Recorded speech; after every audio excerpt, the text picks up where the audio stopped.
If you'd like to contact the show, send us an email at liveonfourlegspodcast@gmail.com or follow us on any of our social media accounts on Facebook, Instagram, and Twitter at Live on Four Legs Podcast and on Twitter at Live on Four Legs Pod. Something very interesting to grasp that of all places, in the middle of Tennessee, it would seem most like Amsterdam, Holland. It's the weirdest.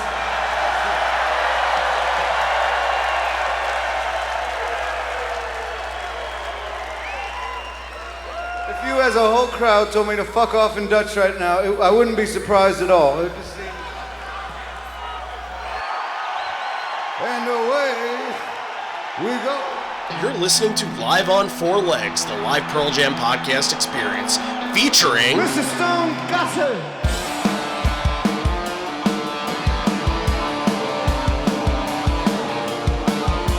Gentlemen!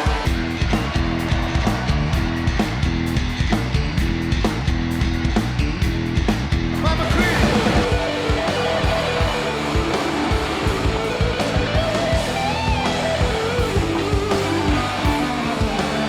Matt fucking Cameron in the drum.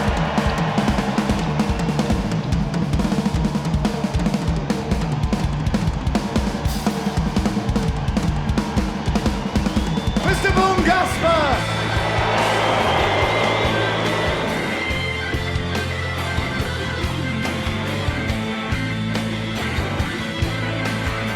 You can call me Al, you can call me Ed, you just fucking call me, why don't you?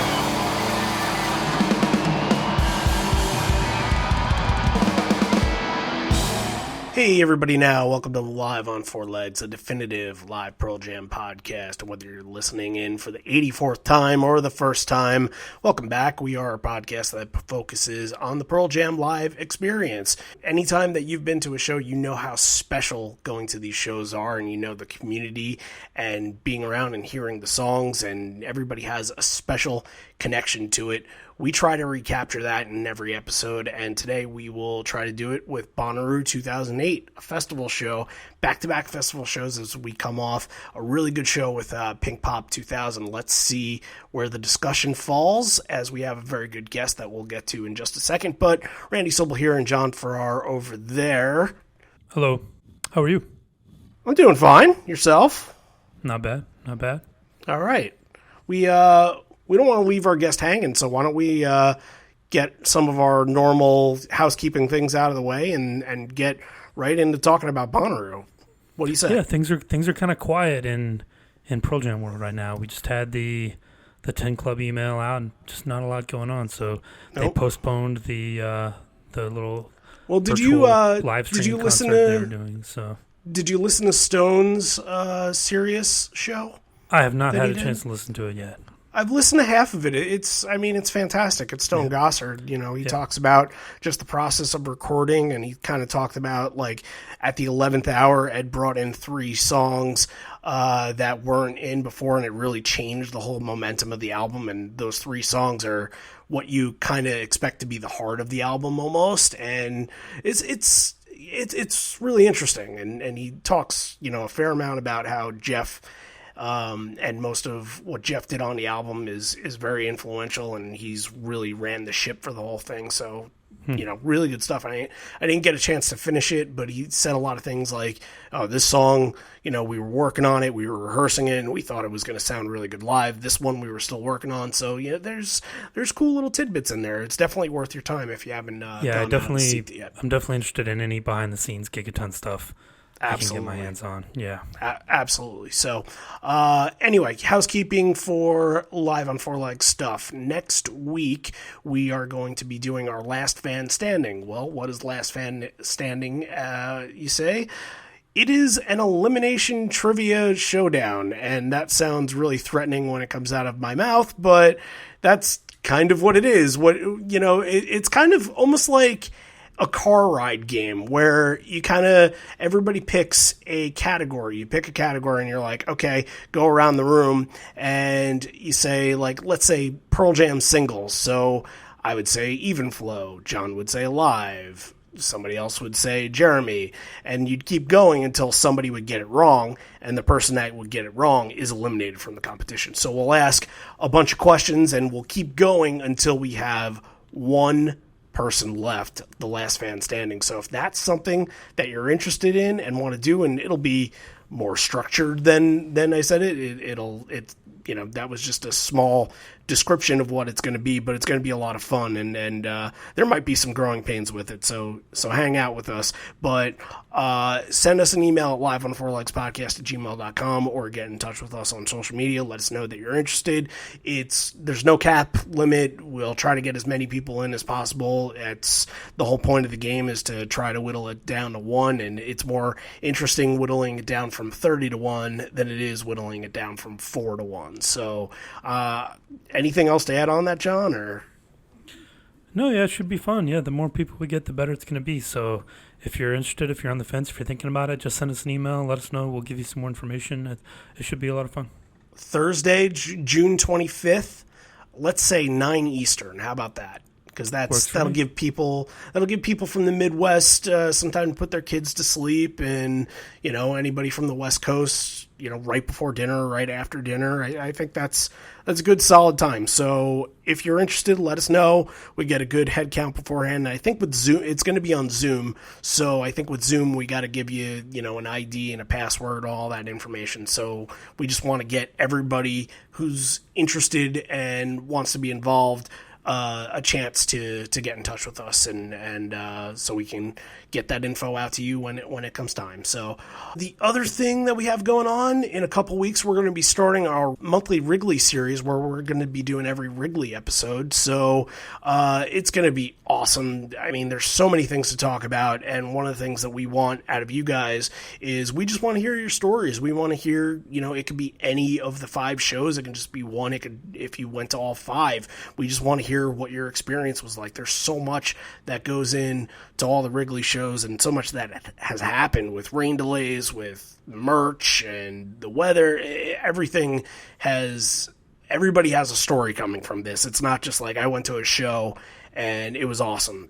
There's a lot more. So if you have a story that you want to tell, again, send us an email, liveonfourlegspodcast@gmail.com, and we will get that in. We're going to do an episode that is specifically for the fan story. So we'll get all of the episodes in. It'll take all July to do. And then the last thing that we do is we'll release a nothing but fan story episode. So we'll try to get as many in as possible for that. And then we're solid. We're golden. What do you think, John? I didn't leave you to say anything for that either. Yeah, I think you covered it, man. It's gonna be a big one. Like we talked about, you were at 2013. Mm-hmm. I was at both 2016 shows. So, but yeah, we weren't at 2018. So especially those, we need your stories. So, yeah, we've already gotten a bunch. So thank you to everyone who's been sending those in, and keep sending them. Absolutely. So, and of course, Patreon is there. Anybody that wants to subscribe over on Patreon, we'll have some new material coming soon. We've been a little bit slow because, it is that time of year, and it's just kind of COVID's still kicking all of our asses. So we are still planning to do Immortality Evolution series. We're still planning to do the next Bridge School episode, which should be night 1 of 1999. So everything will be on there. John and I are doing our top 25. That's going to be on there very soon. So a lot of things to expect. And if you're a patron, you get the opportunity to come and join the show and tell your stories. And I think that's the best thing that we can offer out of Patreon. And maybe it's selfish because it's kind of for us that we get to be a firsthand witness to these stories and get to share them with you. So maybe it's not selfish because we are sharing them a little bit, but that is part of the Patreon package. If you join the bonus leg, you get to pick an episode, and we'll get to it at some point in the future, but you pick the gig leg, and you guys get an opportunity to come on the show, and we'll try to get it in as soon as we possibly can. But today, we have a really good guest on because he's been a friend of mine, and he's been a friend of Matt's since the Boston show, the Fenway show in 2018. We all kind of met up. It was sort of... How would you describe it? I was handing out the business cards or the stickers or whatever, and every time I would go somewhere, you seemed to be there. You were riding around on a skateboard, and you seemed to be every single place that I was. And we were just like, didn't I just see you? Shit, didn't I just see you over there? And then, after like the third or fourth time, we were just like, fuck it, we're friends now. And that's kind of how it came to be. So, well, I was actually just following you, dude. So, yeah. We were trying to put together, I don't know, like a minion of some sort. I have no idea, but it was a fun day nonetheless, and we made so many friends from that trip, and thankfully we've kept in touch with a lot of them. And Mike, you're one of them, and thankfully you've hung on and contributed to our Patreon. So here we are, and you're on the show. So everybody, welcome Mike Packard. He's going to talk a little bit about Bonnaroo 2008 today. How you doing, man? All right. I'm great. Thanks for having me on the show. I really appreciate it. Look forward to talking about the show. This is my favorite show for a lot of reasons. So Bonnaroo is a big thing. And I start that off by stating the obvious, but it's this big festival. You got to camp out there. It's something I can never do. I can never do something that major. It's just not in my blood. It's not even that far from me. Like, Georgia to Tennessee, like, I think about it, I've considered going, but then like having to put up with all the people and the mud and the camping, like, it would just be too much for me. I'm too old for that shit. Yeah, it's not my scene either. It's funny because that was the first year that I went to Bonnaroo, and I only went because Pearl Jam was playing, and it was my first Pearl Jam show. I've been a fan for a long time before that, but for whatever reason, when I was a kid, my parents would never let me go, or whatever. Yeah, there's a million bullshit reasons as to why I didn't go. But that one year, I just remember being like, Pearl Jam is playing at this festival. I'm gonna go. And I was living in Virginia at the time, and it was like a 10-hour drive. And I was like, fuck it, I'm going. And so I went. 10-hour drive. Went out there. And you're right, it was huge. That year, I think there was close to 80,000 people there. It was pretty intense. Yeah, and from what I heard in the show and some of the things I read, like My Morning Jacket played like a 4-hour set. Phil Lesh played a 3 or 4 hour set. Like, there were some crazy things going on at this show. I think B.B. King played at this one. B.B. King played. Willie Nelson played. Yeah, MMJ did that 4-hour set. Phil Lesh played for, I think they played longer. Phil Lesh and Friends, I think, played longer than MMJ. I watched they do a thing called Super Jam where they just bring a bunch of different random people that are playing that weekend, and sometimes people that aren't even playing that just make a random guest appearance, and they put them in one of the big tents like on Saturday night, and they just play random shit for like a couple hours.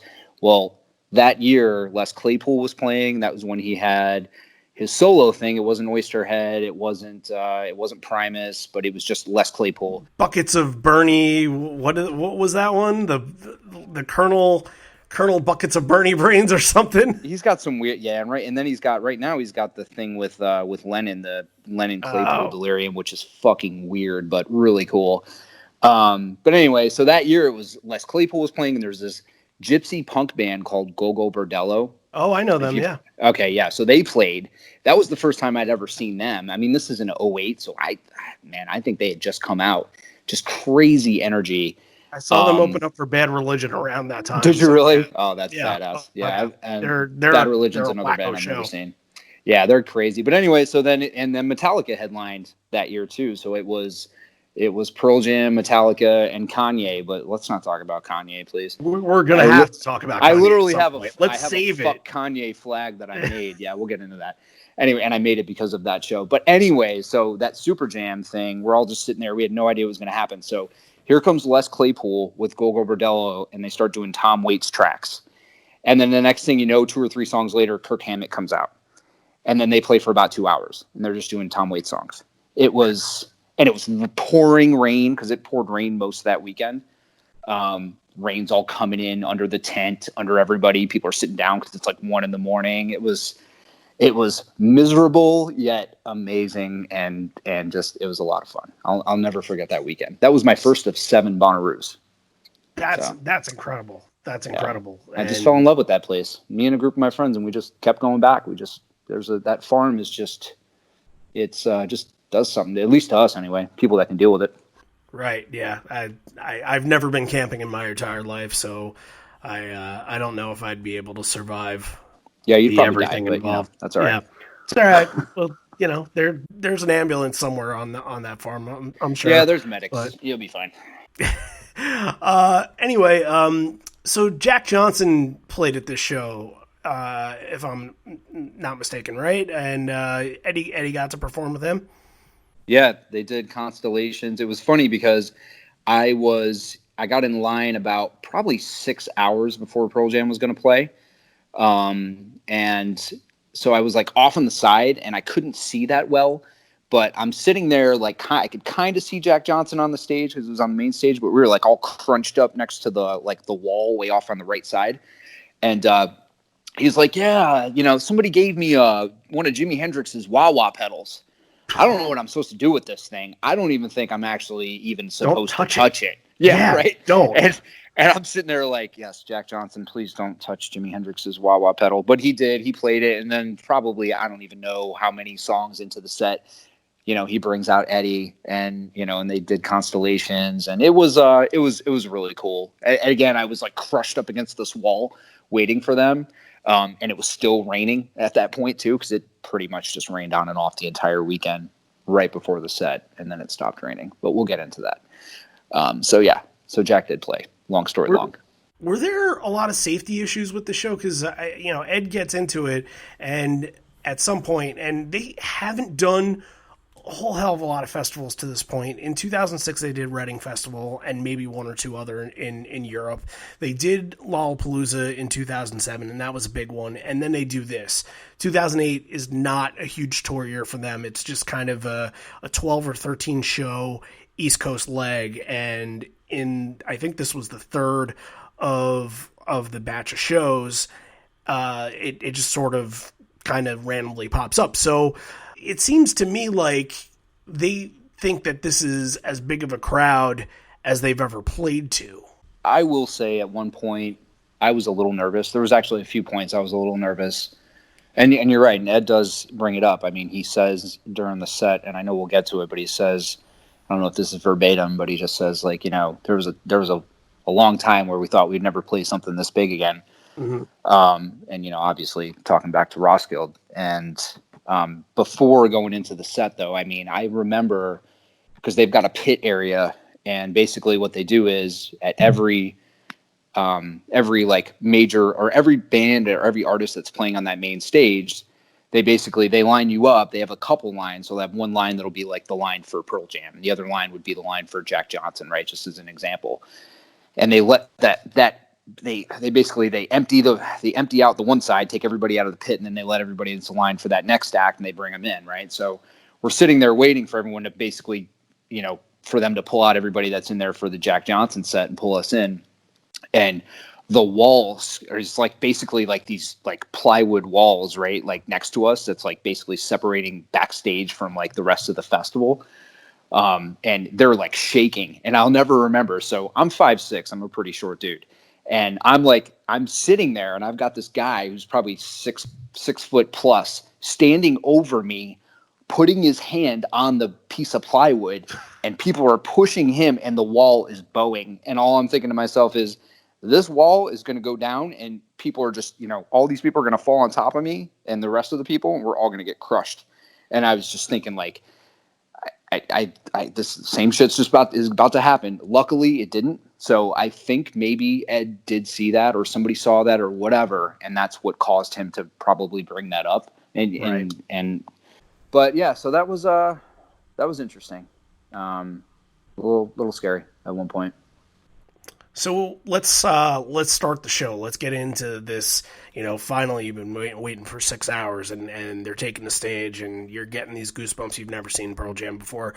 And this is this is so close to me, because at this point on this day, I believe it was the 14th of June, I got 11 days till I'm going to see them for the first time in Madison Square Garden. So this trajectory is very similar that we have here. And, you have a lot of the same I guess, goosebumps and thoughts and anticipations that I did. So, they come out on stage and the crowd is starting to roar. They play something they've never opened with before this date. It's hard to imagine. Yeah. Hard to imagine, which is incredible, because I think it's only been opened with 6 times, incredibly, but I think we think of it as an opener because those 6 times it was so impactful, and one of the 6 was obviously this, and I think that's the reason why we always go back to it, is maybe because of this moment. Paint a picture only gray. Light your pillow, lay back, watch the flame. I tell a story, but no one listen that long. It's hard to imagine. It's hard to imagine.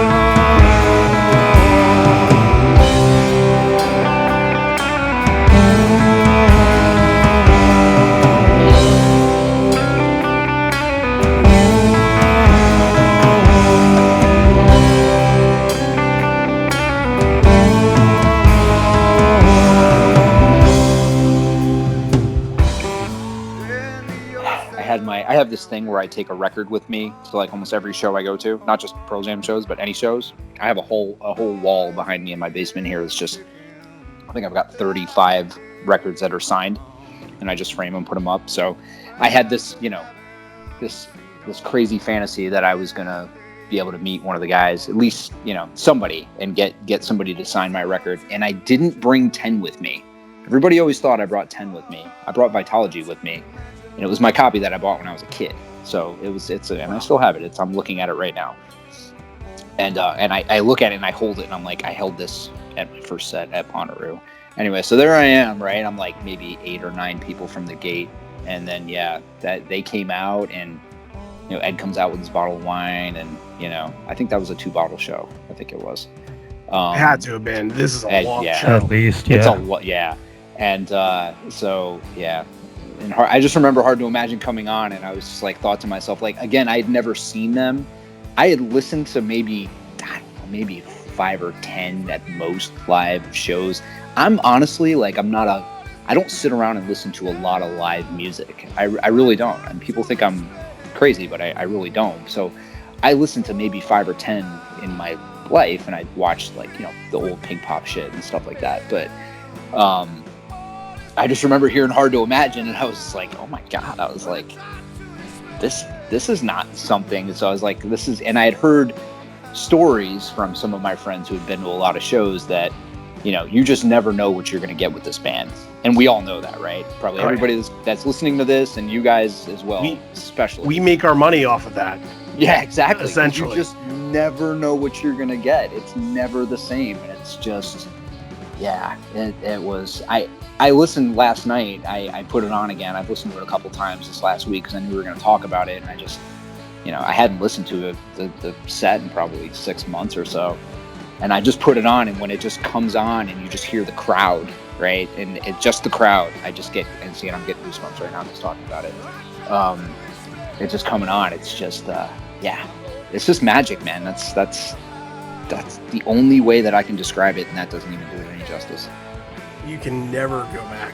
There's only one first song. That first song that they play, that first chord, where you don't know what to expect. But even with Pearl Jam, where you really don't know what to expect. Festival show, in tow, Hard to Imagine. Not a song they play very often, so there's a lot going for it here. Yeah, that's a really good one to hit right off the top. John, the thing I wanted to bring up with you is that how the differences between the show that we did last week in Pinkpop 2000 and starting off with Corduroy and getting into Breaker for All Animal, Hail Hail and all those, and this one has more of a methodical pace. It's kind of like the marathon as opposed to the sprint that we said from last week. Yeah, I think they knew that they were going to run late, and they knew, and Bonnaroo is more of a relaxed atmosphere than a lot of those European festival shows where it's strict time and you got to be on by 9 o'clock and off by 11 o'clock and blah blah blah. Like Bonnaroo is a bunch of hippies, like whatever, play till 6 in the morning, we don't care, right? So I think that kind of took the edge off of them a little bit and relaxed them a little bit. Like, hey, we can maybe do some things here that we don't normally do. And oh god, Hard to Imagine is a gorgeous opener. Like I love it as an opener. I can't, like you said, only 6 times. That blows my mind. I would have thought it had been 3 or 4 times that, but yeah, it's got such a nice build to it. The song itself, like Ed puts on the guitar halfway through and like starts playing along, and it really elevates the song to another level. I thought it was a perfect way to start the show. I thought it was fantastic.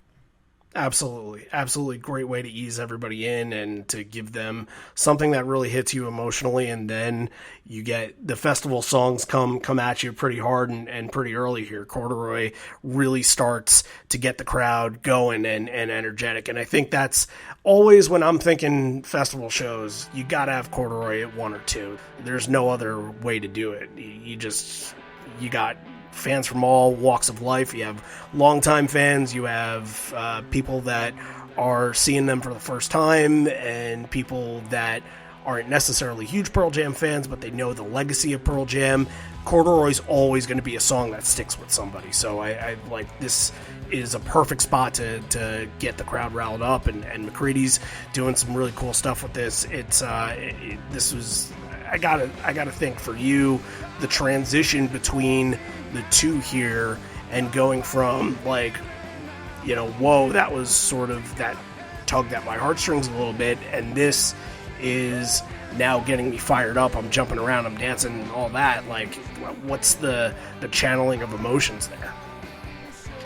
Yeah, that's again, it's just with this band, it's just what they do. They're just, they're just artists. I don't know the best way to put this. I'm probably not going to put this the right way, but they're just like, they're artists of emotion, right? They just know, exactly the type of crowd that they're at. I mean, John, back to your point about, it being a festival, it being a little bit more, a U.S. festival, being a little bit more laid back. But to be able to take that and architect a set like that gets you into this mood where you're just like, you're there with them. They know that they're bringing you there with them, right? And they're like kind of holding you, right? It sounds crazy, but like, this is how I feel, right? This is how it makes me feel. It's like they're holding you, right? And you're just like going through this, like this crazy, like just euphoric kind of feeling, and then it just comes right in, like with Corduroy, and just punches you, right? I think Ed is the best of all time at constructing a set list and putting ups and downs and highs and lows and moments. Like, he is absolutely the best of all time at doing that. This show especially is such a great example of not just feeding into the festival crowd, it's feeding into everybody. And I think there's a really good moment that's later in the main set that, to me, is the absolute perfect construction of like a 4 or 5 song run that really works well for the crowd that they're working with. So, there was a cool moment in Corduroy too, when you had, and you see it a little bit in the video, you had Stone goes over to Jeff and Mike's side for like the whole middle part and just kind of jams that. They have like a little 3-person. I've talked about it in other shows. I always love that when like you get 2 or 3 of them hook up and like they kind of like lock and like jam out a little bit. Like this time it was 3 of them doing that. I don't know if you remember that, Mike. I don't know where you were standing, if you remember that, if you could see that, but that struck me as something really cool early in the show that just lets you know, like, hey, we're having a good time. They're in good spirits. Anything can happen. Yeah, I don't remember that right off the top of my head, but I know exactly what you're talking about, and I've seen that at many shows. I mean, probably my favorite example of that is when you see Mike go over and kind of duel with Boom. I love that, right? Like, so that's just kind of the same thing. I always times. I always say them dueling, and so no, John, I don't remember that specifically, but I know exactly what you're talking about, and that was the vibe. It was a great vibe. That entire show. I mean, you could just tell. I think even by maybe the 6th or 7th song, Ed was just pouring sweat, and it wasn't even that hot. I mean, it was like this perfect evening, and it was just they were really into that set. You could just tell. Following up on Corduroy, and you can tell like that they're in a good mood, good enough to bring a song that they've never played live to the stage in the beginning of their set. Like, that is some ballsy shit. To bring All Night, they never played it before, and 2008 was really kind of the coming out party of this song. And there were a lot of songs in this set list that really speak 2008, and Hard to Imagine is one of them that I feel kind of peaked at its live. You know, they played it a lot more in 2008. There's more coming within the set that I'll mention as well. But All Night, you get this a lot after this, and it feels like they were feeling it that year.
Tell that not a lot of people in the crowd really knew what it was, and I don't think it really struck people that it was the debut of the song, but I feel like it worked. There were little things that got better once they continued to play it in 2018, performances that got better and better, but really for a song that they hadn't played at all, sounded pretty good. Yeah, I didn't know, honestly. I had no idea. I remember later on, it might have been maybe a couple months after that. No, it wasn't even. It was pretty recently after that, because I was so just like in awe of that set.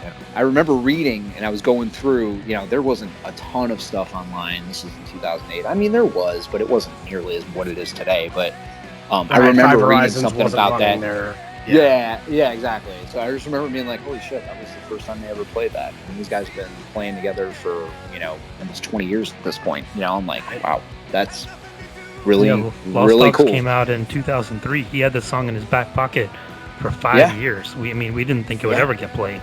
I mean, really, it was more like 12 years because it was a no-code Lost Dog. So they had it a lot longer than that. But, yeah. But, again, like, this whole section here, All Night into Why Go. Why Go is another one that's just like Corduroy. You get the same kind of energy. You get the same kind of, everybody in the crowd is doing the haze in the beginning, and you just want that. You just want that energy to keep going, the momentum to keep going, and it feels, it's more. This is way more closer to normal Pearl Jam set than maybe most festivals are, because you get that little break and that little poppy section coming up next, but. It's still like this is the way that I want a festival to be kicked off if Pearl Jam is playing. And like 2 rare songs out of the first 4 that should have let you know ahead of time this is going to be special.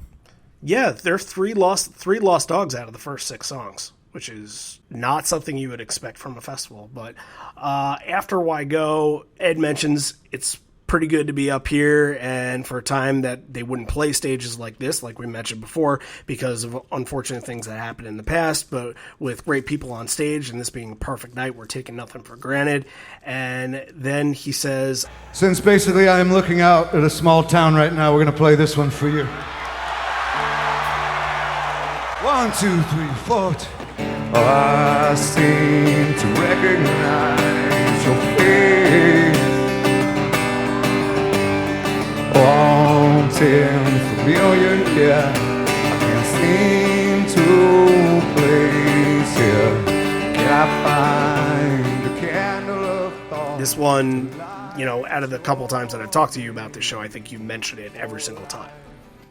Yeah, that was so, that'll always be, I bring it up every time because it is one of those things that I just remember. So again, that being the first time I had been to Bonnaroo, that was the first I'd been to festivals. Like I grew up in upstate New York, and I went to, Adirondack Music Festival in the Dax a couple times, like early 2000s, which were really cool. I saw bands like Ween, Disco Biscuits, and Amon Tobin, some really weird, awesome shit.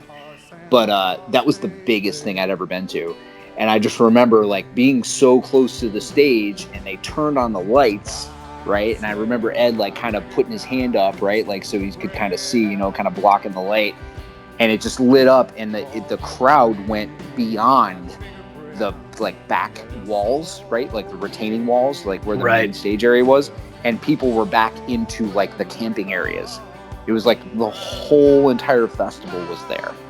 It was, and that's when he said, he was like, since I'm basically looking out over a small town, 1, 2, 3, and I just, and then you get this eruption, right? Of then, so now we go from tugging at your heartstrings to give me some energy, right? To, God damn it, let's have a sing along. Yeah, right. So and it was just, I mean, what's the word I've been using here? Magic. Yeah.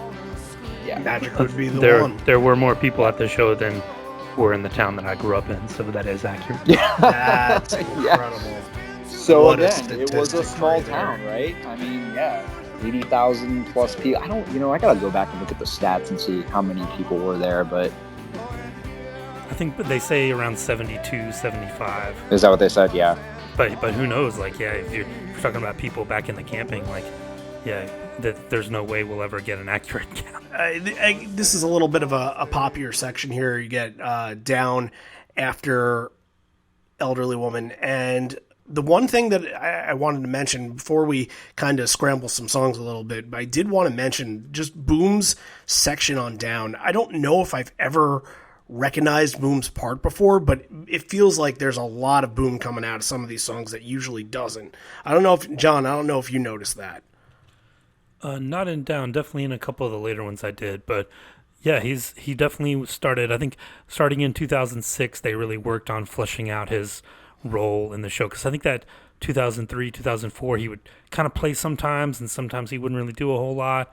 Right. But I think by 2006, 2008, they had really had time to rehearse and figure out what he was going to do on every song. So yeah, it's just a chance for them to add some layer and some different, things to some existing songs that, give it some depth. I liked it. Who You Are follows up, and that's another, like, Who You Are came back and had this resurgence in 2008. Matt had never played the song before this year. I believe it was that West Palm Beach show that they either started the tour on. I'm not sure which one. There were two shows before this, and one of those they brought back Who You Are for the first time in 370 shows. And this is the second performance that they've ever done. So with Matt. So adding that in, like, that's another that kind of separates it from the pack. And when you look at what they did, Bonnaroo 2016, they didn't throw a lot of these songs out there that night. This makes the set unique for sure. Yeah, Who You Are is definitely a highlight. Like, it started out with like Matt doing a different kind of drum intro. Like, and we talked about it on the show that we covered, where that was his idea, where he was rehearsing like, hey guys, I think we can do this. Like, what do you think about this for Who You Are? And, they ran through it and liked it. And yeah, if it's working, then you keep playing it. So yeah, they played Who You Are a bunch in 2008, but it's got like some acoustic guitar accents, Stone doing some really cool stuff. Like, this is a great version of Who You Are. I love these 2008 versions of it. Yeah, and going with the whole theme here, and later on in the set, there are a lot of songs where you look in and look at the run times on iTunes, and you'll see 8.5 minutes, 7.5 minutes. There are a lot of very long songs, and maybe they're getting the nature of being in Bonnaroo and just, hey, let's jam out a little bit. And it feels like this one is one that maybe you don't even think that Who You Are is one they jam out on at all, because maybe it's like the number 3 song on an album, and that's not usually what you do with the third song on an album, but this is a jam song, and it just kind of doesn't hit you until, they play a version like this. The hippies were into it. That's for sure. They have no idea who or where they are. We have a little Severed Hand and Half Full and Animal all in a row. You're getting back to basics with, your hard and fast songs, your solos, your crowd getting into the rapid pace. Animal, usually not in the middle of the set, so it can kind of throw people into a loop a little bit. When you think Severed Hand and Half Full, not everybody is into Avocado. Not everybody is into Riot Act as much as they are versus Vitalogy 10. So you throw Animal in, it's usually top 3, top 4, mix it into here, and those people that might not have been really into Half Full, which was an awesome performance, I'm kind of, it's one of those songs that I forget about for a month or two, and then I listen to it and I'm like, oh, I love this song. And you bring Animal back after that, and it sort of brings the whole crowd back. Ed gets to do the call and response with I'd Rather Be, and everybody's back. I feel like that was a really good moment to get the crowd invested in. Yeah, this is the McCready Let Loose section. He always gets a few songs in the middle of the set to do his thing. Yep. And I remember, and it's obviously, you get into, the even flow and all of that where he just goes nuts. But that was obviously that was the first time I experienced that. So yeah, even flow and Daughter after the Animal section. And Ed obviously gives love to both Matt and Mike during this. Daughter is a highlight in the show, I think, because you get a really passionate tag from this. There's not an actual tag. They just kind of do that, like the hey ho, let's go. A little Joy Division in there, I heard. Yeah, I was wondering. It sounded too specific, and it's not. There's no actual tag anywhere listed, but I don't know Joy Division that well, so I couldn't put it together. Oh, so good. Yeah, that was their big hit, The Love Will Tear Us Apart. He does a couple of lines of that, after a little bit of the call and response thing. It's really cool.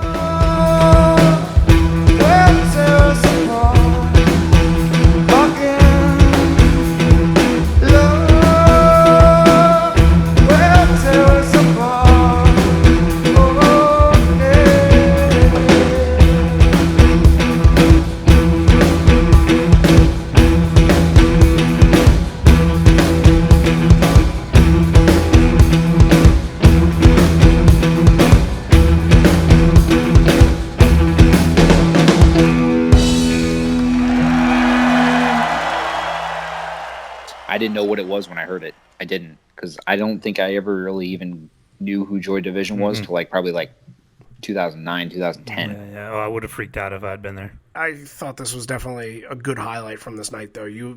Again, one of the songs that is being played up to 8 or 9 minutes, and you just kind of get invested.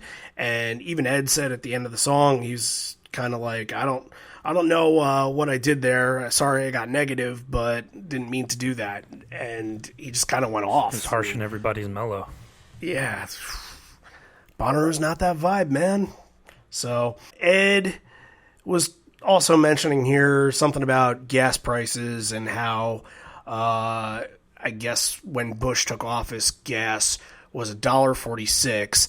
And then at that point, as he was about to leave office, it was closer to $4. But said when he wrote this song, which is one of Ed's very many car songs that he has, gas was about $2.50, and that's how you get into Gone. And this is kind of where the Even Flow Daughter, Gone, and then following the rest of the set, this is where I said I thought that he put this set together beautifully, because you get 2 hits, and you get they're long, they're jam-packed, they got a lot of stuff going on in there, and you get Gone, which is a perfect transitional song. It's something they don't play too often. Avocado tour, so it's still promoting the album. It's the perfect way to segue to what I think is the absolute highlight of this night, and that's Love Reign Over Me. And it, you couldn't have built to that moment better than that. It's not a big song you have to sing to. It's one you can take a break from, and it just felt like the tide completely turned. If there were anybody else playing on any other stage, they would have shut it down, because Love Rain on Me was probably, you could have heard it from about 9 towns over. It felt like it was that. I don't know if I'm accurate here. Look, you were the one that was there, but that's exactly the way that it came off listening to it on this bootleg. Well, when you go back to talking about Boom and those specific moments in that set where Boom just really, it was just the spotlight on him, that was so powerful. And my friend Chris that was with me, that was our first Bonnaroo together, and that was our first Pearl Jam show together. And he like Ed, he's Who is his favorite all-time band, right? And that was so powerful. And I remember like kind of looking around and like not everybody really got it, right? Of course, right? So there's, not everybody really knew what it was, but there was just this kind of like overwhelming sense of like just how that song intros. I don't really know the best way to describe it, but just Thunderous. How that song yes, thank you. Thunderous. 100%. And when it comes in and it just hits that, it just floored you, right? And you're right, it was just so powerful.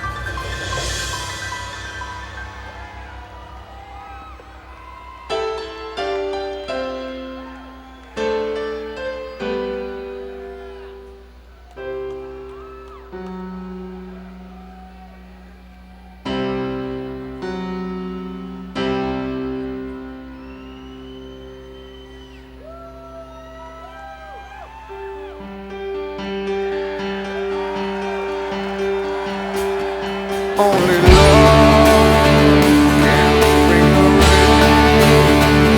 Throw away the peace is kissed by the sea.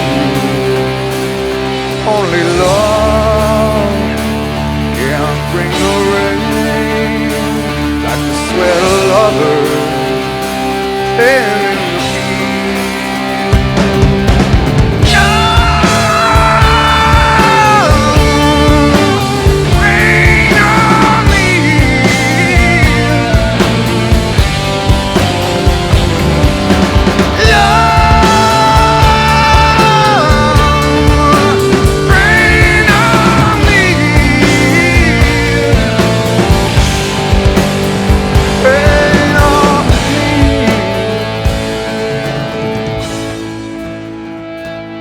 I think I go back to a lot of the moments of that set, and I've listened to it so many times, and I obviously, was there. And you're right. I mean, that, I don't know if I would say it was the kind of the highlight or the pinnacle of the set. I'm saying it stole the show. I came out of this with nothing but absolute fondness for this version.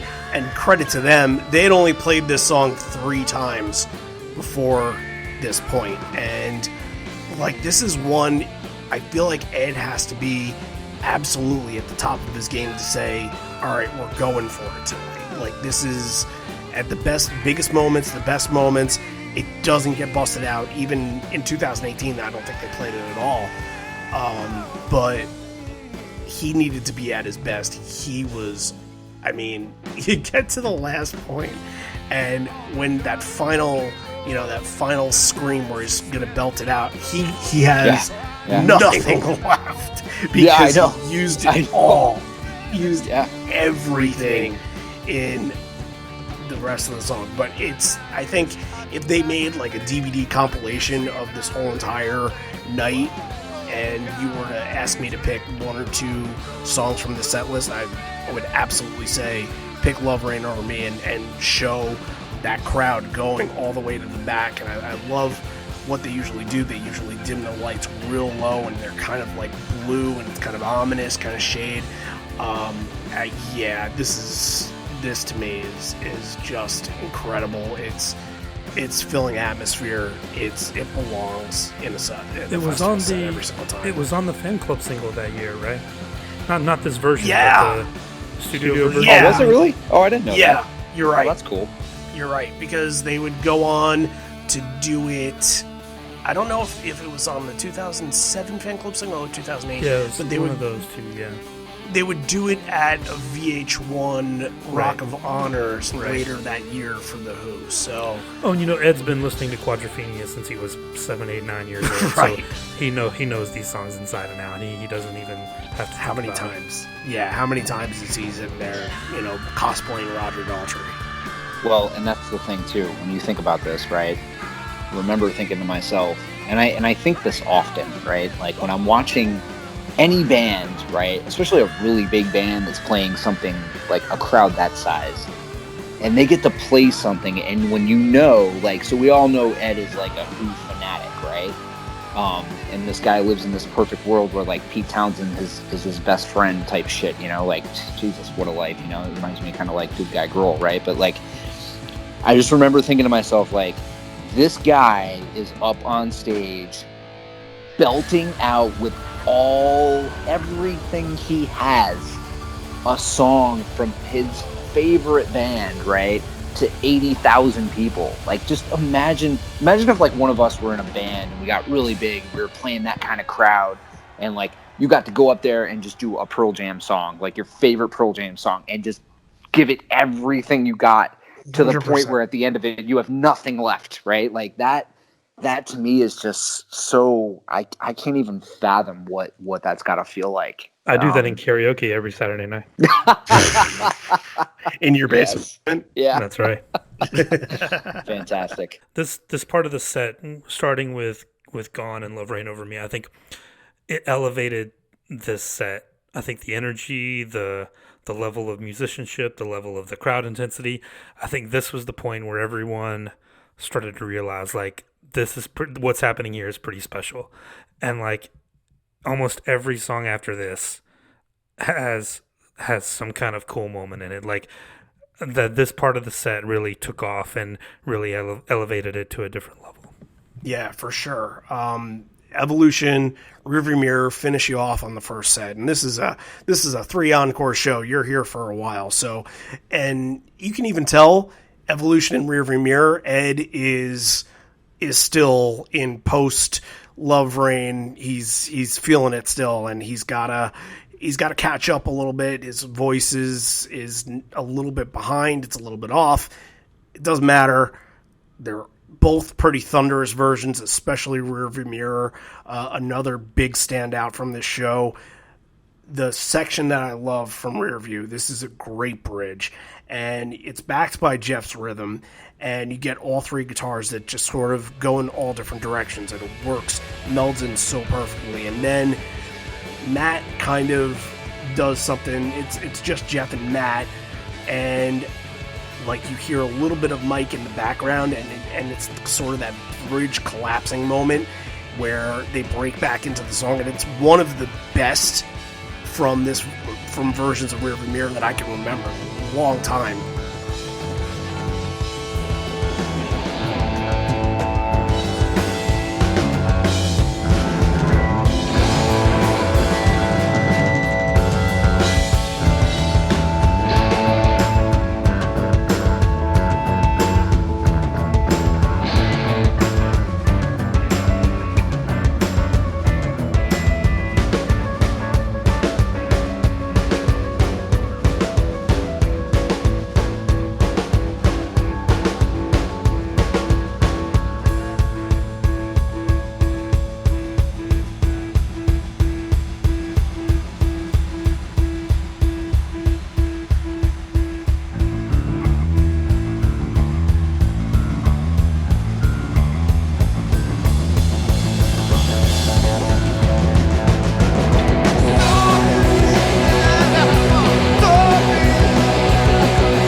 for your grand finale. So you got to do something big.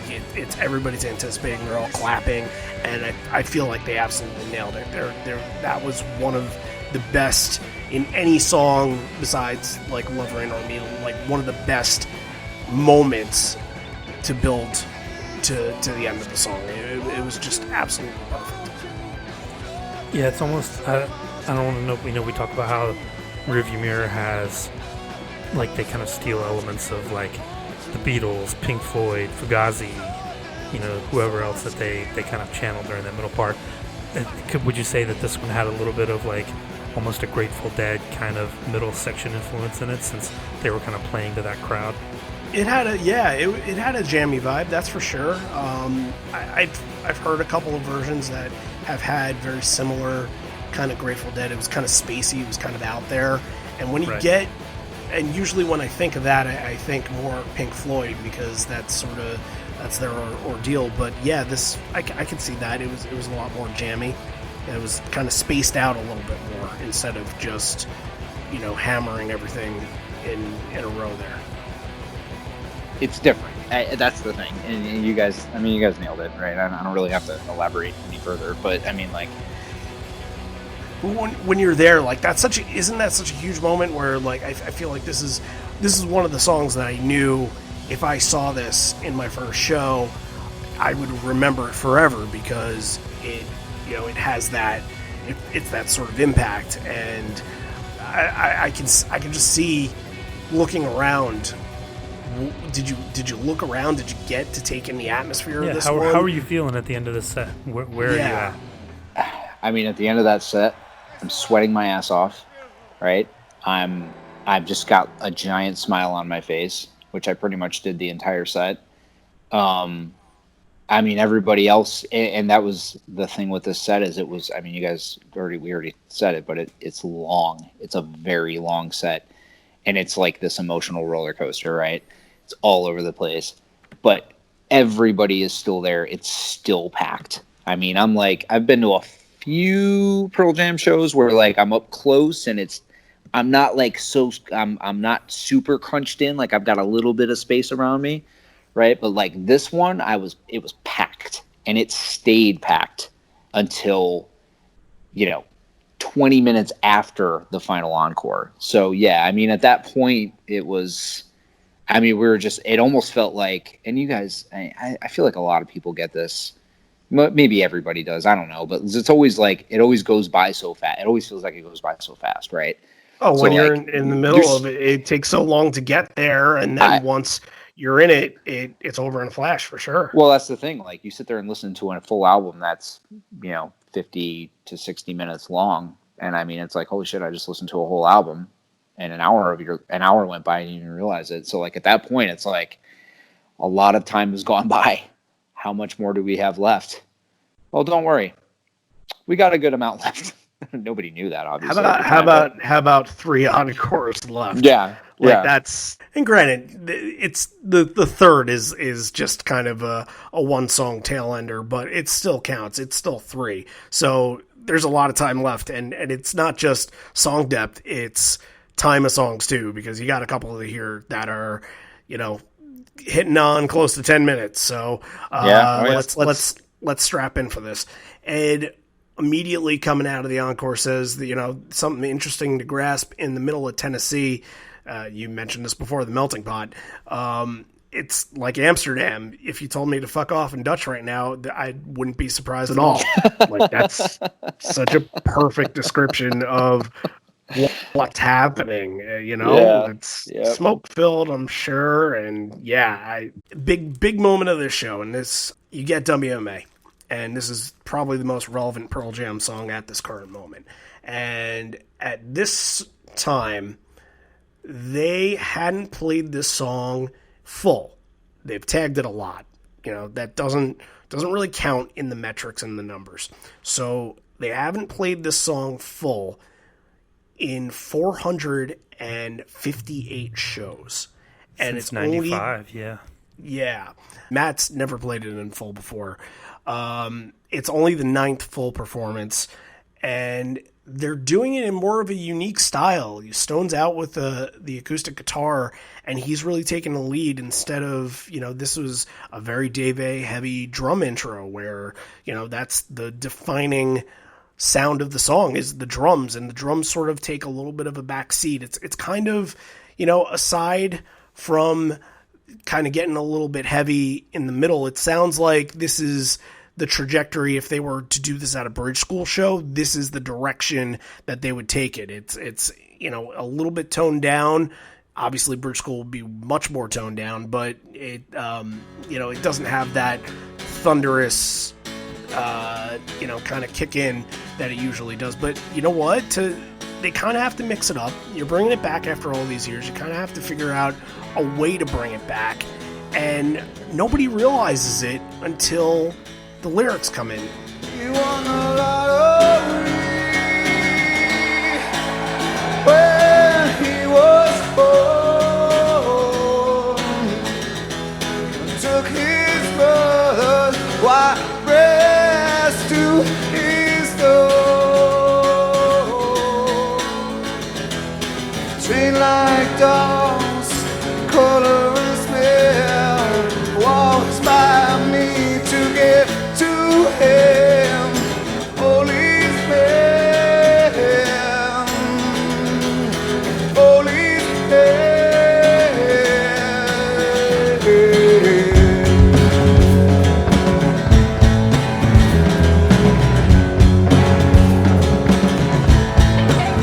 He won the lottery by the airport. A big head slammed a white Amerigo. Do no wrong, so clean cut. Dirties his hands, it comes right home. Policeman, policeman. Police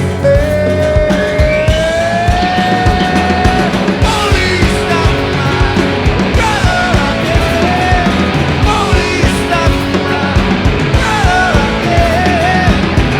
Police stop my brother again. Policeman, policeman. I want to ask you, did you figure it out, or was it until he sang that you had any idea? Because once he sings that first line, you hear the crowd just erupt. Yeah, I again, this is another one that I was trying to project myself back to the set and trying to remember.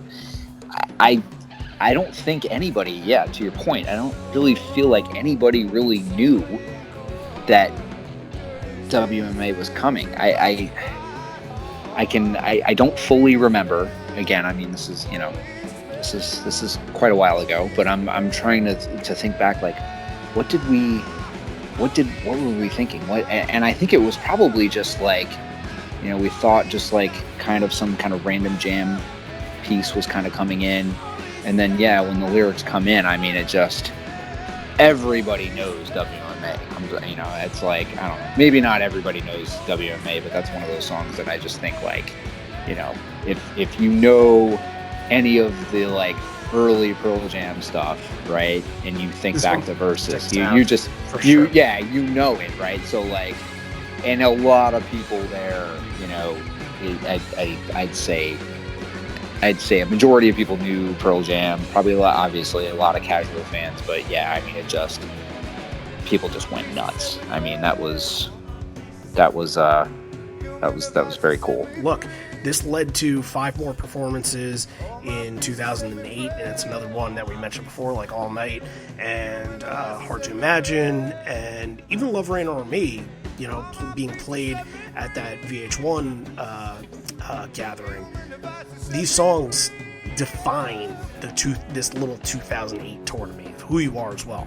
So, it's got its little 2008, maybe not remembered for a whole lot, but it's got its little unique niche where they went back to a lot of songs that they wouldn't even bring back today. Yeah, it kind of puts a little timestamp on it. But look, they bring it back.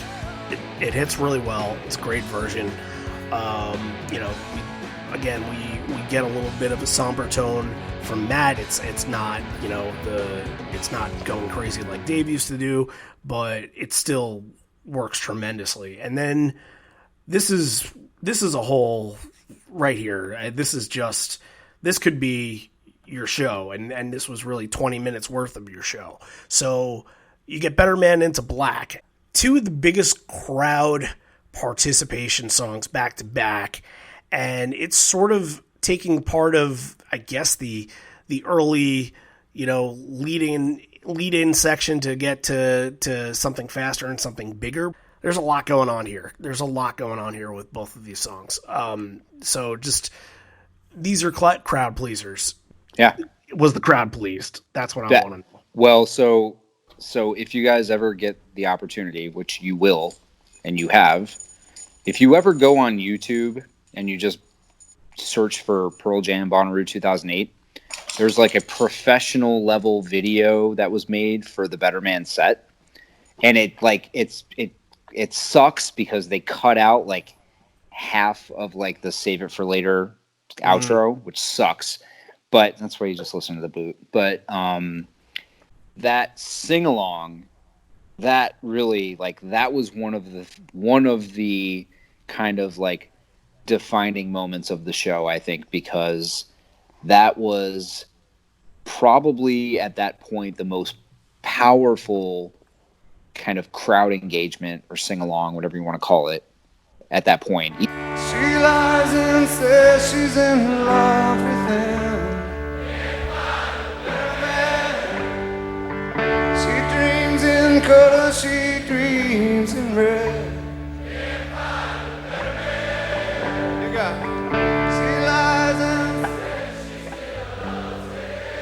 says she's in love with him.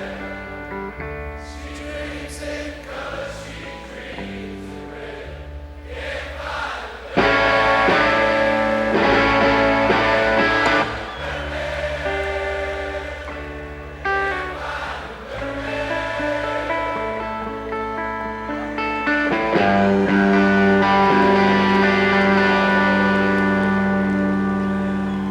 It's fucking beautiful.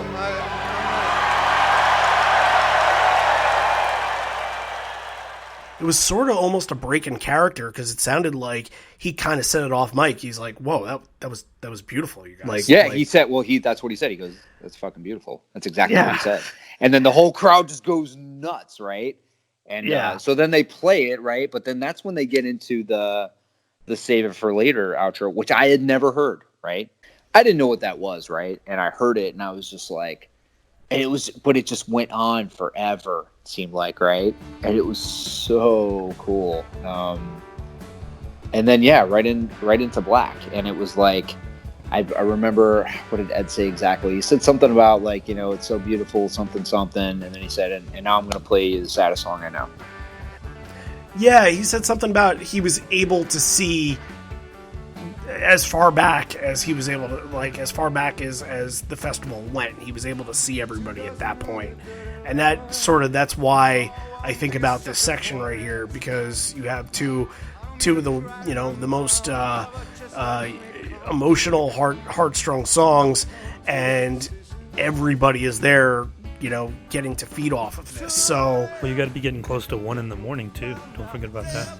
Oh yeah, let's get back to Black. It's just, I mean, Ed and Mike are synced up perfectly, and, you know, atmospheric in front of all those fans, 70, 80,000, and Ed bringing in, you know, the subtle touch of "we didn't belong together" instead of "we belong together." It just, like, that's stuff that you just remember, and the whole crowd doing the do-do-do-do's, like, that's just, to me, there you go. That's why you go to the big shows like this. Yeah, exactly. Yeah, you just can't justify what that makes you feel like.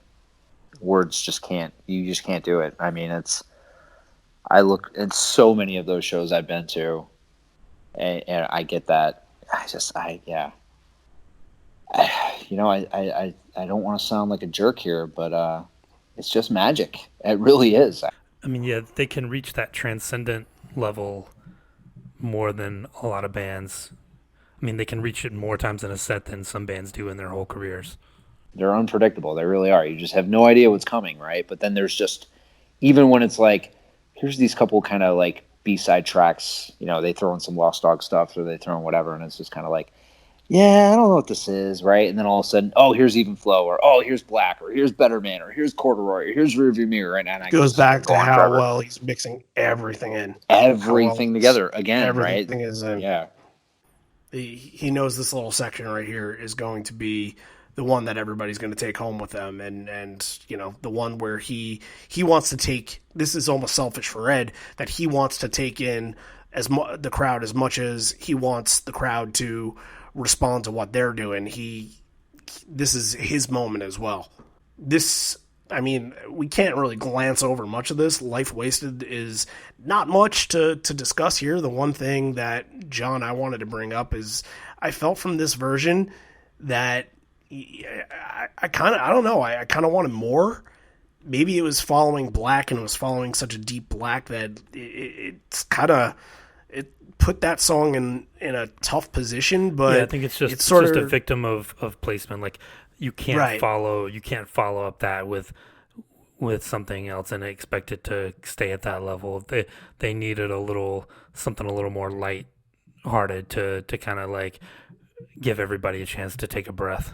It's just sort of your transition for Crazy Mary and Porch, because those are two other big, epic, and you would think arena songs, but it's bigger than that. It's the big, you want to play songs that feel like they can fill the entire city, and Crazy Mary and Porch are two songs that fit into this category just as well as Better Man and Black do. So Boom is on this, and they're doing the duel. They're going back and forth. You're in the crowd. Everybody's enjoying this. This is a jammy, hippie kind of vibe here, and I feel like this is the perfect song to get them involved. Yep. Yeah, it was the same kind of thing, right? When you go back to like just the style of the jam, if you will. I don't know if that's the best way to describe it, but yeah, I mean, just how. I talked about this before. Just I love when those guys when they duel, right? I love that.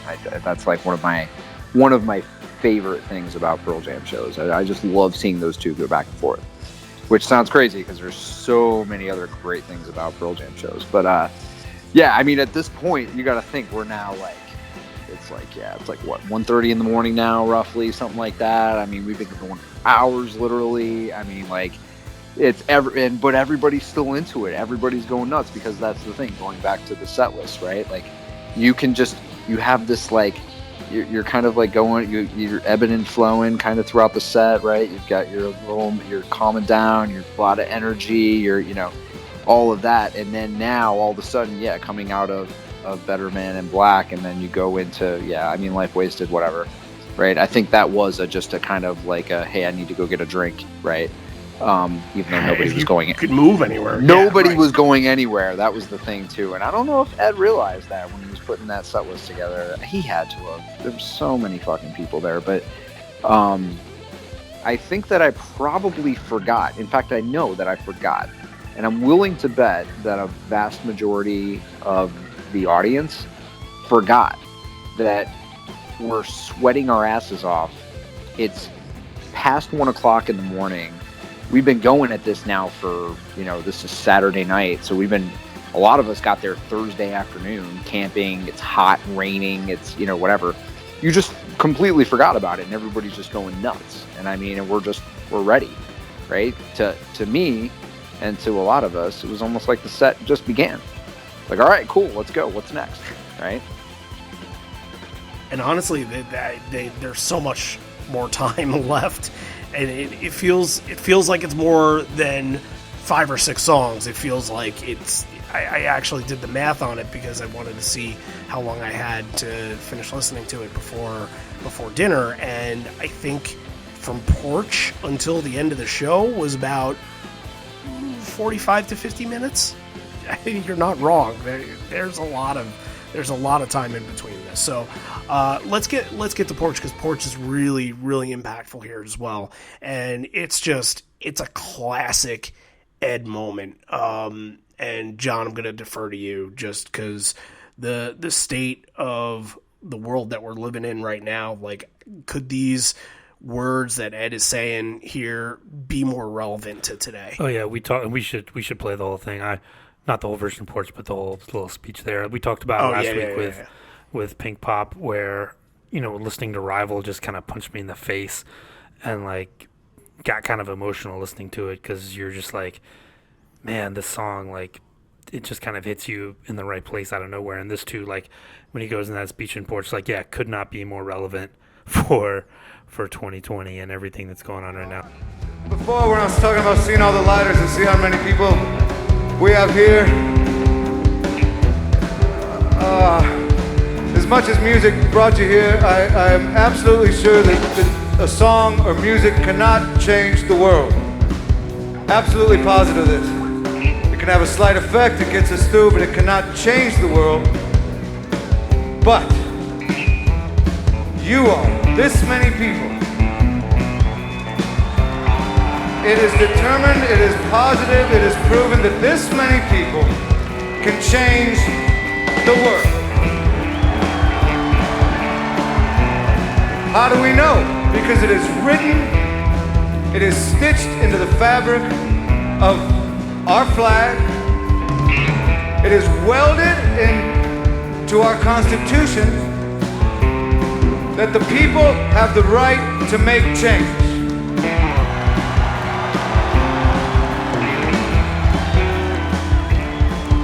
And not only the right, but the responsibility to make change. You can hear this? Is this mic working?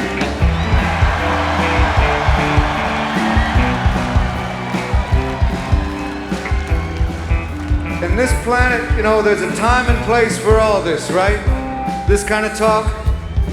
But this has to be the time. It can't get any worse. We can't let it get any worse. This has to be the time. And we're right in the middle of America, and we have the power to change the whole world, because America is the superpower, right? You're Americans. You can change the whole world. So this is the time, and this is, do you agree with me? Is this the place?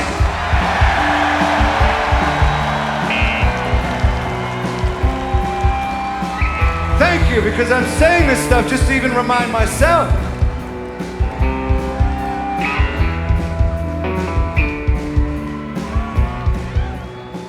Just a classic version of Porch, you know, 10 plus minutes. He probably talks for a minute and a half, 2 minutes almost. But yeah, just, I mean, they could have stopped after this, and that would have been the showstopper. But yeah, this is one of the highlights, definitely.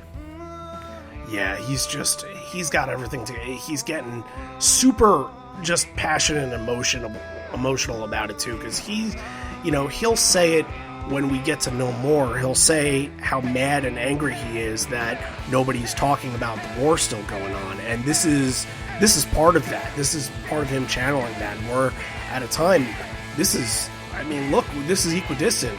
We're in June and they're in June, and we got however many weeks until we got an election, and we're looking forward to change and looking towards a new administration, hopefully. And they're thinking on that. For them at that point, there has to be a new administration no matter what. So there's just so many unique parallels that are going on with this and with now, that it couldn't have come at a better time. I'm hoping everybody hears this and feels inspired by his words, because I couldn't remember a better Ed pick-me-up speech than something like this. They go off, they take a break, and this is, again, no more being another that's, the definitive 2008 songs. You get basically all of them that kind of define this small short tour year. This one's in here too, and I want to say they probably played this every show this tour, and if not every show, maybe one night they missed it. But this is so important to him. And Thomas Young, who we've mentioned on the show before, and Ed mentions him a lot at this time. Ed is pissed off because Thomas is at this point transitioning. He was in a wheelchair, and I think at this point he was just coming out of a coma and transitioning into a different, tougher phase of his life. And he said he was still angry about everything that was going on, and he wanted to, in his words, bring everybody home. And you feel it within the performance too. It's really hard to kind of put into words. I mean, again, just for that time and right now, yeah, that's a hard one for me to listen to and get through a lot of the times. It just, yeah. And you can tell, I mean, Ed was, I mean, you hear it in his voice, but I remember sitting there listening to him, and I almost like, I do vaguely remember like sitting there listening to him talk. And I remember, you always get those people that are just like, Josh, shut up, just play a song, blah, blah, blah, blah. I don't think anybody, if I remember, I don't think anybody said anything. Everybody was like listening. Everybody knew he was serious, and he felt so strong, to your point, felt so strongly about it, right? It was special, very emotional, for sure. Here's a song that they don't play in an encore, and if you haven't been punched in the gut enough in this show, here's another one to make sure you stay down and not get any sleep in your tent, because you're basically keeled up in a corner. And so Release is in the second encore. This is never something that they do. The Release is opener, get you in, get you out. He even mentions that too. He says, we don't usually do this one in this place, but special requests. So they're very fan friendly, and they realize the importance and the impact that it'll have. And I went back and read some reviews, and it mentioned that they thought that Ed was crying through the whole song, and you can definitely hear it in the bootleg. He's definitely like crying while singing.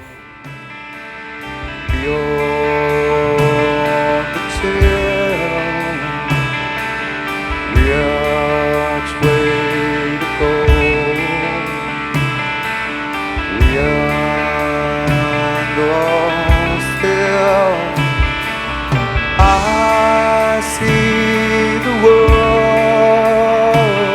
on a rocking horse of time. I see the world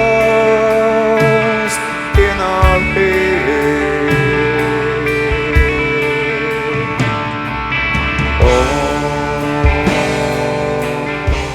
Mike, I'll leave this to you.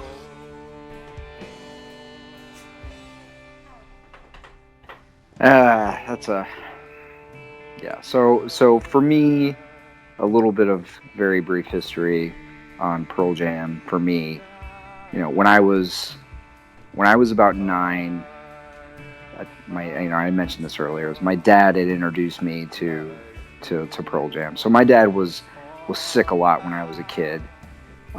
So he was sitting on the couch listening to a lot of music, playing his guitar when he could. But that was early 90s when MTV they actually played music. And I remember him, again, showing me all these videos. He introduced me to like Rage Against the Machine, Alice in Chains, and Pearl Jam. And he loved Pearl Jam. So, fast forward 2006, my dad passes away after a really long battle with, he had liver cirrhosis, had a liver transplant, all of that. And, he finally it got the best of him. And, that song, obviously, Randy, you and I were talking about this before. I mean, it's almost like kind of cliche to even say, everybody's like, oh, I hear the song, I think about my dad. Well, you know what? It's true. So here I am now, a year and a half later at this show. I'd never seen them before. And in the back of my mind, I almost didn't want them to play it because I knew I was just gonna fall apart. And then it came on, and I just remember, and I just remember it being so difficult to hear, but at the same time, I was so happy, and I just had it was so hard. But then I think probably like at the second Dear Dad, I think I was just smiling and tears in my eyes and just looking up at this beautiful fucking sky with just the stars, right? And just I could just feel, I don't know, a lot of people have different beliefs on, what happens when you pass on and so on, but it just kind of felt like he was there with me, and it was just that to me was the point of this set that I'll always, I always go back and talk about the elderly woman moment, and we'll get into Alive later and all that when he says, hey, look at us, we're all still alive, but like that to me was, because my dad got me into them and he had passed, and we had my dad was the kind of guy where I would like call him up, like when I went into the military, and I was like, I would still call him like all the time, because I'm a big record collector, so I'm always out digging for records, going to Goodwill, wherever I can, and I just find like random shit, right? And I would still, even when I was like in the military in the barracks, I'd call him and I'd be like, hey man, I found this weird ass record, like check this out, this is cool. And I'd play it, he'd be like, oh man, cool, like he was just that kind of guy, right? He was just a cool guy. But anyway, I don't want to harp on it too much and get too much into it, but that was the most emotional point of the set for me. And when I listen to it to this day, it still makes me cry.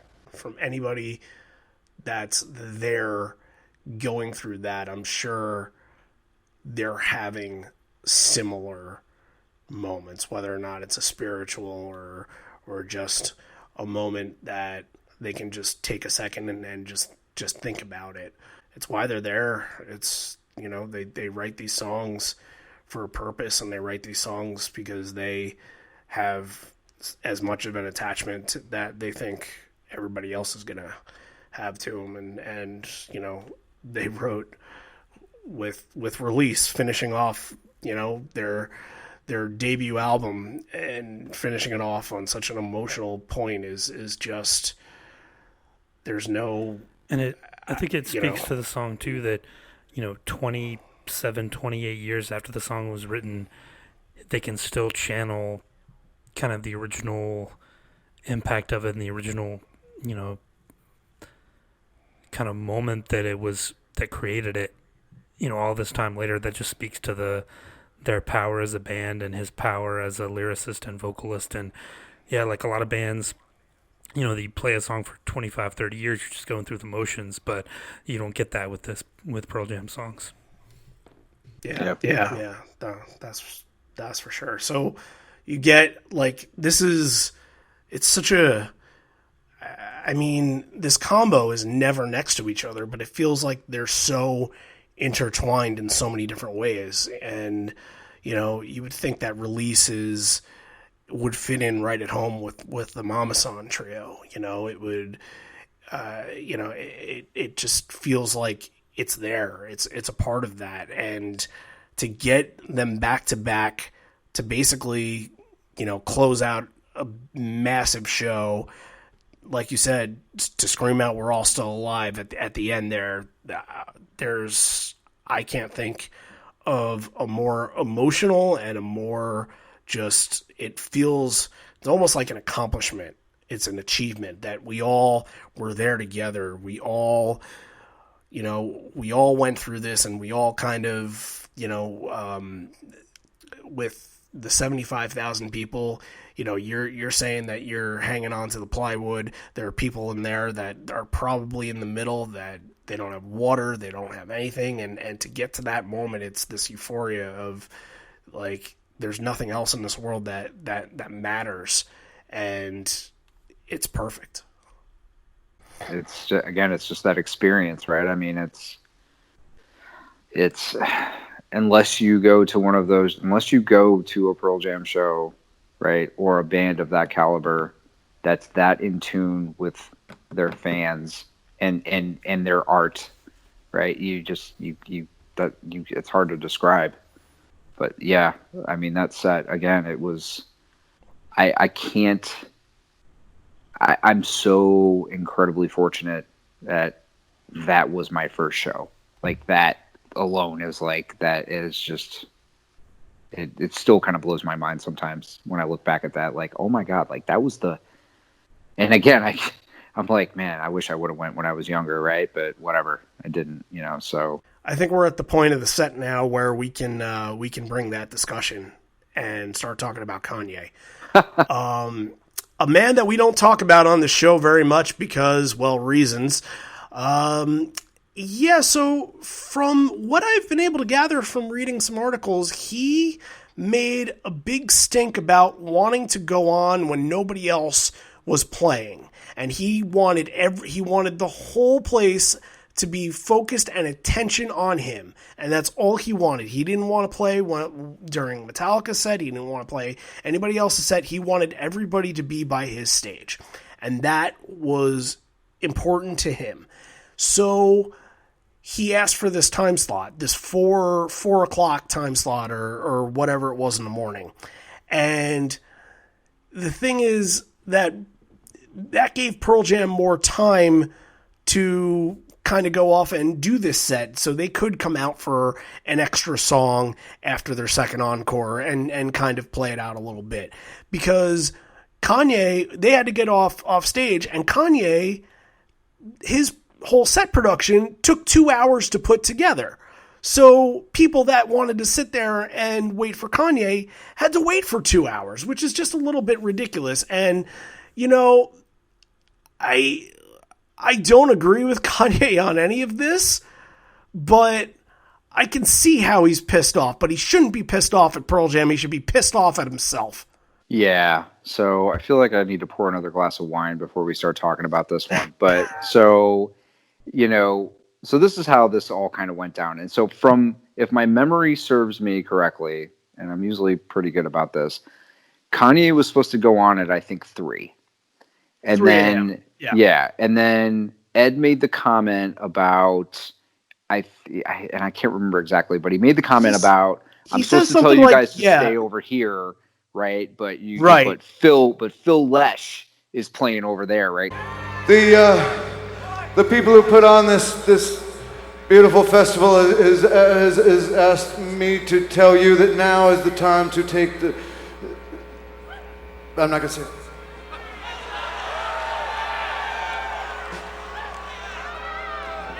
I mean, if you want to come on right at the beginning of Kanye, if you want,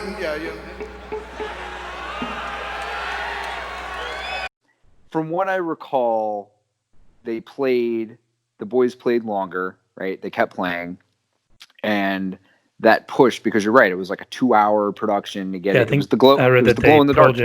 Pearl Jam played an hour longer than they were supposed to. Right. Yeah. So because of that, obviously, it pushes the stage production and setting that all up, because it was the Glow in the Dark tour. So they had to get all this shit going. It had to be at night and all this. So anyway, Pearl Jam set's over, right? 2 of the kids that had come with us really wanted to see Kanye, right? And I'm a hip hop fan, and I thought Kanye's first album was a really good album, right? This is before Kanye turned into Kanye, right? But so I was like, cool, I'll stick around, whatever. It's now like, after 3 a.m, whatever. At this point, it's like, who the hell needs sleep? So we're sitting there, and I remember it now being like maybe 4:15-ish in the morning. It's late. It's really late. We're all like, at this point, all the sweat is dried. It's starting to get a little cold. Everybody's getting kind of those shivers, right? From, probably a little bit of sun poisoning / being, because that was the thing with that weekend, is it would rain and then the sun would come out and it'd be really hot and humid and then it'd rain again. It was just kind of one of those weekends. It was kind of miserable besides that night. So anyway, so we all left, right? And so now it's like, it's got to be like 4:30 in the morning, right? We get back to our tent, and then we hear Kanye come on. We're like, what the fuck? He actually came in, because people were getting pissed. People are getting pissed. People are screaming, "Fuck you, Kanye!" Blah blah blah. Right? The crowd is getting pissed. What's left of the crowd, anyway. So anyway, Kanye goes on, and I'm not there, right? But he plays for like maybe 45 minutes or so, and then he just walks off stage and doesn't say anything to the crowd, doesn't address the crowd, nothing. Just walks off stage. So the next day, this is where the whole "fuck Kanye" thing. And if you go to Bonnaroo to this day, and you yell "fuck Kanye," you will get at least 30 to 50 people in that general vicinity that will start chanting back "fuck Kanye." This is a Bonnaroo thing. So anyway, so the next day, because they have all these I talked about those plywood walls. They're all over the place. It's really cool too, because graffiti artists, they encourage like people to go in, and not just graffiti artists, but people with just cans of spray paint, right? That just say, want to just write, "I love you, Mom," right? Like people can just go in there and do whatever, right? But there's all these murals of like Kanye with like a pig nose, and like people had like "fuck" on one sock and Kanye written on the other sock, like big knee-high socks. Like it just became a thing, right? So that next summer, before I went to my next Bonnaroo, because I just kept going back, and I still have it. It's in my garage right now, right? I took a sheet and I cut it, right?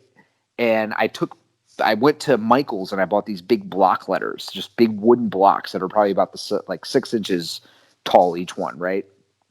And I laid them, and I got "fuck Kanye," and I put it on this sheet, and I took a black can of spray paint and I just spray painted over the whole thing, and then just took the blocks off. So I have this "fuck Kanye" flag. So I just started flying this thing, right? So now, fast forward 2014, they bring Kanye back. And there's this whole like, "forgive Kanye, fuck Kanye." That was all you heard all weekend. "Forgive Kanye, well, fuck Kanye," right? So I have my flag. I wore that thing as a cape almost that entire weekend. I have pictures to prove this. So yeah, I can understand where Kanye's coming from, but let's face it, man. That dude is a prima donna, right, to the fullest. He only gives a shit about himself. He does. Nobody else exists in his universe. Apparently, from the article I read, he apparently broke his laptop because he was typing on it so angrily. Oh yeah, well, the aftermath of this got kind of national news attention. Oh yeah, because he went the next day and wrote a blog post about, fuck Bonnaroo and fuck Pearl Jam. Like, they took too long. They were slow breaking down their set, and it's not my fault. And the organizers should have done better. They should have cut them off. And but he was late getting there. He didn't evidently get to the festival until after 3:30 or something. So, but yeah, it kind of became a national news story. And it was kind of the beginning of him kind of going off the rails, I think. Yeah. Where was that before or after the Taylor Swift thing? Before, I think. That was before, yeah. Yeah. But you're right. That might have been like the birth of the death of, well, not the death of Kanye for sure, because he's still big and very much relevant, unfortunately. But yeah, I think that's the story of him. Like, he wrote a very angry long blog post on his website the next day about it. Yeah, and it kind of got picked up by the national news. So Pearl Jam kind of made the news for a little while in 2008. So that's the story of Kanye. The Kanye story. Yeah. Yep. And look, Pearl Jam comes out, they do Watchtower, and they try to get people to go see Phil Lesh, even though the promoters tell them to continue seeing Kanye, because I'm sure the promoter is probably fearing for his life that if Eddie Vedder didn't tell 75,000 people to feast their eyes on Kanye West, Kanye was going to come out at him with a chainsaw, because that's the kind of person that Kanye is. Yeah. Don't they mention real here, they mention Obama in Watchtower too? Doesn't he get? They do a little Obama. Obama is there. Approaching. Yeah, I like that. That was a nice little touch. So yeah, it's a really good capper in the night. That's usually when they do that extra little, that very rare encore 3, it usually ends up being Watchtower, which is kind of cool. I think I read that Indifference and Ledbetter were on the set list. Oh no, I didn't know that. I didn't know that either. Yeah, I didn't see I read that. I saw a handwritten set list, but it was only for the main set. Okay. Well, I remember a lot of people were bummed they didn't hear Ledbetter. I can see that. Yeah. I can But see I that. mean, that's I think like a kind of the different sort of than cool at quintessential. 3 in the morning. Yeah, that's like kind of like the quintessential Pearl Jam set ender, right? I mean, at this point, it's either that or Baba, right? But I mean, like, yeah, everybody wants to hear Ledbetter, right? I honestly, personally, didn't really. I cared, but I was hoping for like a 45-minute version of Rockin' in the Free World. yeah. Yes. So, as we usually do on the show, the two things that end the show, we give our top 3 moments, and then we rate. So give us your top 3 from this. I have a feeling of what you're going to say, but there could be some surprises in here. So is this a difficult one? Well, I don't think so, right? I think number one is, of course, that moment of release, right? Release is definitely the number one. I think probably number 2 is probably Elderly Woman, just because I remember that so well. Number 3 might actually be, that might be tough. I don't know. Probably, maybe even just Love Reign O'er Me, because again, that was something I'd never heard them play on a boot or anything like that. And again, I just going back to Ed being such a massive Who fan, and just thinking like how he must feel to be able to play a song from his favorite band to almost 100,000 people. It's just got to be like, I can't even imagine what that's got to feel like. So I think I'd go with those 3. Okay. John, what do you got? So, I mean, I could easily pick 10 moments from this show. I'm gonna fudge the numbers a little bit, and my number 3 is gonna be a 3-song stretch of W.M.A, Better Man, and Black. I thought that was put together masterfully. Like, that's a solid 25 minutes of Pearl Jam in 3 songs. It was fantastic. My number 2 is going to be a 2-song stretch. The opening up of Hard to Imagine into Corduroy I thought was fantastic. And my number 1, I'm going to go with Mike, and I'm going to go with Release as number 1. It really hit me after listening to this whole set. Just listening to Ed breaking down while he's singing really got to me. I thought it was special, and that's my number 1. Yeah, it's hard not to put Release in the top 3 when I'm kind of, just browsing and looking. I know what 1 and 2 are, but to think of a third, Release is really tough not to put in there because of the emotional ties and where it is in the set, and it's kind of tie into Alive, that you just don't think about the 2 songs. They're intertwined in so many different ways that it hits you in a different way than it usually does being there. So I'm going to go Release, number 3. Number 2 is the Porch speech, and maybe it's just because where we are right now as a society and how I feel and some of the anger that I'm feeling towards things these days. But that spoke to me more or just as much as any Ed speech and rah-rah moment has ever spoke to me before. If I had a chance to go out and vote right now, I'd go to the polls. I'd go march. I'd go protest. Go make this world a better place. So yeah, that porch part is really, really important. Keep emphasizing that. And number 1 to me, the show stealer here is Love Reign O'er Me. It's absolutely perfect. Boom gets his moment to shine. Ed is just channeling everything from his inner Who fan, like you said. People, when they're kids, you don't think about growing up and playing your own music. You think about growing up and playing the music you love there, you love at that moment. And that's why he does it. And, people complain a lot. Why are they playing so many covers? Why are there so many covers of the show? It's because it means something to them. And, and if it does, then it makes the stage and it makes the setting more meaningful. So that to me, there was nothing better than in that set than that. So let's give a rating for it. Mike, you can kick us off. You're gonna put me on the spot, huh? Well, Everybody gets to be put on the spot. Well, I mean, equal opportunity. I'm a little biased here, right? I mean, it's there's it being my first Pearl Jam show, it being my first Bonnaroo, it being what's your rating scale again? 1 to 10. 1 to 10. I think I'd. Well, this is okay. I think don't overthink it. I'm trying not to overthink it. I think I'd give the show an 8. Whoa. Which is very bold. Right? But again, the show for me that's is lower than I thought. Yeah, I meaningful. Thought you were gonna give this a 10. I was gonna give. Well, I thought about giving it a 10, but I don't really give anything a 10 for anything, just because. No, I understand that. I'm not gonna second guess myself. I'm gonna go. Is this the best show that you've ever been to? This is the best show I've ever been to. So I mean, so I guess you've never been to a show that's better than an 8. Think about that for a second. All right, fine. We're gonna go with the 10. Okay. We're gonna go with the 10. That's a 2-point difference. That is a 2-point. Did I say I wasn't gonna second guess myself? Is that what I said? Something like that? No, we'll cut that part out. Yeah, cut that part out. Okay. Yeah, I'm gonna give the show a 10. First Pearl Jam show, first Bonnaroo. I mean, the set list is just again. Obviously, we talked about it a little. Is just incredible.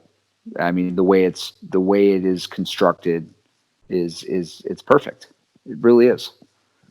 Well, I am going to give the set itself a 9, but I'm going to award a bonus point for pissing off Kanye West, so I will also give it a 10. Nice.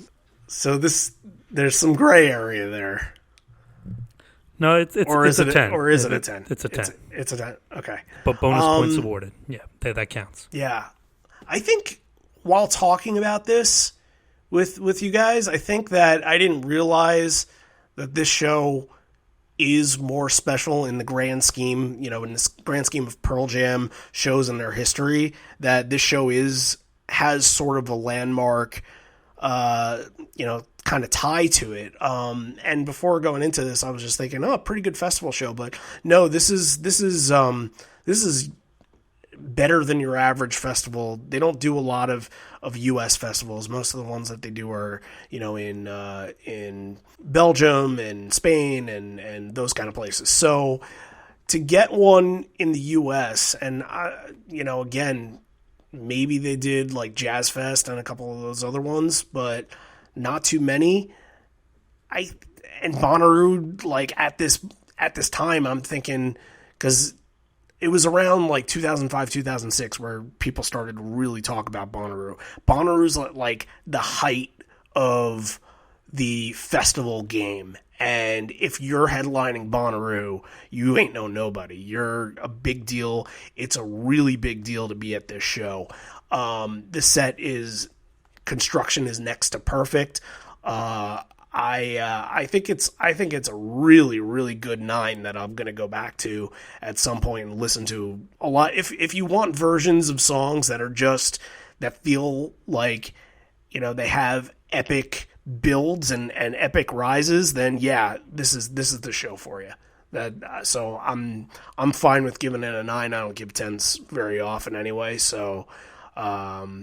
Pinkpop 2000 is more of my kind of festival, but after you bullied Mike into giving a 10, you're not even going to give it a 10. Well, he was there. He pressure, was there, bro. And he also, his experiences. I'm just pointing out the hypocrisy when I see it. There is no. My experience, because I was giving it, I didn't want to give more than him. He had to give more than me or equal to me because his experiences, they were more important than anything I had to do with the show. I just think these people would be happy if we had 10s across the board. That's all I'm saying. I'm here to give them informed opinions. All right. You heard it. We tried. I'm fine. I'm fine with my decision. All right. So, yeah, we had to convince you to go 2 points higher. And, yes, it could be the right call. Considered controversial. Yeah, it was the right call for you. It you. is the right call. Honestly, I don't know.